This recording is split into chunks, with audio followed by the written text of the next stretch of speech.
Rajkot chamber of કોમર્સના હોદ્દેદારો દ્વારા કરવામાં આવેલ રજૂઆતને લઈને મ્યુનિસિપલ કમિશનરે પ્રતિક્રિયા આપી. આજે રાજકોટ ચેમ્બર ઓફ કોમર્સ, સ્વનિર્ભર શાળા સંચાલક મંડળ, પ્રી સ્કૂલ એસોસિએશનના પ્રતિનિધિઓ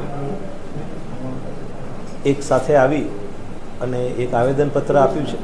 અને આવેદનપત્રની સાથે સાથે જે છેલ્લા રાજકોટ ગેમ ઝોનનો દુઃખદ બનાવ બન્યો ત્યારબાદ સમગ્ર રાજ્યમાં જે લોકો વધારે પડતા એકત્રિત થાય છે તેવા એકમોની સામે સઘન તપાસણી કરી તેઓની પાસે ફાયર એનઓસી બીયુ છે કે કેમ, કાયદાનું કમ્પ્લાયન્સ છે કે કેમ, એની સઘન તપાસણી કરી અને જ્યાં ન હોય ત્યાં આગળ સીલિંગની કાર્યવાહી હાથ ધરવામાં આવેલી હતી. એમાં મને એ જણાવતા ખૂબ સારું લાગે છે કે એસોસિએશને પણ એ લોકો કાયદાની જે જોગવાઈઓનું પાલન કરવાનું થાય છે એમાં પાલન કરવા માટે એ લોકોએ પણ હકારાત્મક એટીટ્યૂડ બતાવેલો છે. જે બાબતોને સીલ કરેલી છે, મુખ્યત્વે રજૂઆત એવી હતી કે ફાયર એનઓસી મેળવવામાં, બીયુ મેળવવામાં તેઓને સમય આપવામાં આવે. આ રજૂઆતના ધ્યાને લઈ અને આજે સામૂહિક રીતે આવ્યા છે, પણ વ્યક્તિગત રીતે અથવા અલગ અલગ એસોસિએશનના રૂપે લગભગ 2-3 દિવસથી અમને આ અંગેની રજૂઆતો મળ્યા કરે છે. તો સૌ પ્રથમ અમે જ્યારે આ સીલિંગની કાર્યવાહી કરી ત્યારે પહેલું મહત્ત્વનું પગલું એ ભરેલું હતું કે જે એકમોએ ફાયર એનઓસી લેવા માટેની કાર્યવાહી હાથ ધરવાની થાય છે, બીયુ માટે મેળવવાની કાર્યવાહી હાથ ધરવાની થાય છે, ઇમ્પેક્ટની અરજીનો સમયગાળો હજુ ચાલુ છે, તો ઇમ્પેક્ટ હેઠળની અરજી કરવા માટેનો સમયગાળો ચાલુ થાય છે. ગેરકાયદેસર જે બાંધકામો છે એમાં અમુક સંસ્થાઓએ એને દૂર કરવા માટે પણ અમને રજૂઆત કરેલી હતી. તો પહેલાં આપણે એમને આવી કાર્યવાહી કરવા માટે લગાડવામાં આવેલા સીલ ખોલવાનો નિર્ણય લીધેલો છે અને એના અનુસંધાને લગભગ 200 થી 250 જેટલા એકમોને આપણે સીલ પણ ખોલી આપેલા છે. હવે વાત રહી ફાયર કમ્પ્લાયન્સ માટેની જરૂરી કાર્યવાહી કરવા માટે. એવી પણ રજૂઆત છે કે જેમાં ફાયર એનઓસી મળી ગયેલું છે, પરંતુ બીયુ પરવાનગી મેળવવામાં અથવા ઇમ્પેક્ટ હેઠળ અરજી કરી અને એને નિયમિત કરવામાં સમય જાય છે. તો આવા બધા જે ઘટનાઓ અને ધ્યાન ઉપર આવે છે. અગાઉ ફાયર એનઓસી પણ મેળવેલું હતું, પણ સમય સંજોગોમાં એને રિન્યૂ નથી કરાવી શક્યા. એવા પણ બાબતોની લઈને રજૂઆત થઈ છે.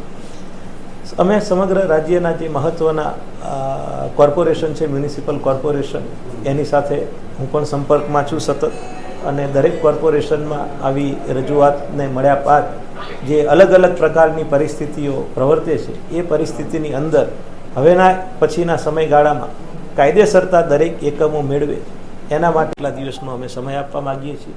જેની પાસે ફાયર એનઓસી નથી તો એમાં સમય આપી શકાય કે ન આપી શકાય એની પણ માગણી કરી, ચકાસણી કરી અને અમે નિર્ણય લઈશું.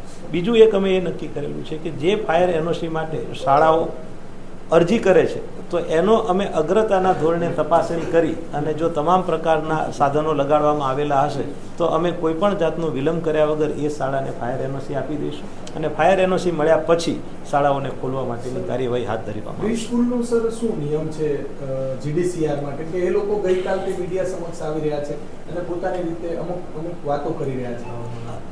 પ્રી સ્કૂલ માટેનું રાજ્ય સરકારે જ્યાં શિક્ષણને લાગુ વળગે છે ત્યાં સુધી એક રજિસ્ટ્રેશન માટેની પણ જોગવાઈ કરી છે.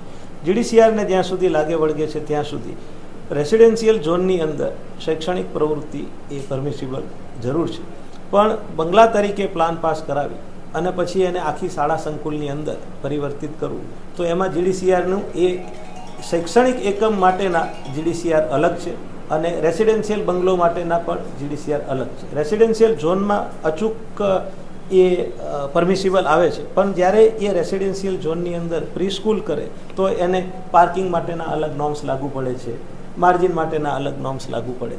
એટલે આ બાબતો ચકાસવાની હોય છે. માટે એક મિસકન્સેપ્શન છે કે રેસિડેન્શિયલ ઝોન છે, અમે રેસિડેન્શિયલ ઝોનમાં જ સ્કૂલ કરેલી છે, પણ એનો બિલકુલ અર્થ એવો નથી થતો કે જે સ્વરૂપમાં હાલ છે એ જ સ્વરૂપની અંદર એ જીડીસીઆરની કમ્પ્લાયન્ટ થાય. એટલે અમારે દરેકે દરેક આવી પ્રી સ્કૂલ જે છે એની વ્યક્તિગત રીતે ચકાસણી કરવી પડે અને વ્યક્તિગત રીતે કેવા પ્રકારનું હાલ બાંધકામ ધરાયેલું છે બીજું એ પણ બાબતો ધ્યાને આવેલી છે પ્રીસ્કૂલની અંદર કે જે મંજૂર થયેલું બાંધકામ હોય એ મંજૂર થયેલા બાંધકામની અંદર પણ ફેરફારો થઈ અને પ્રીસ્કૂલનું કાર્ય કરવામાં આવતું હતું.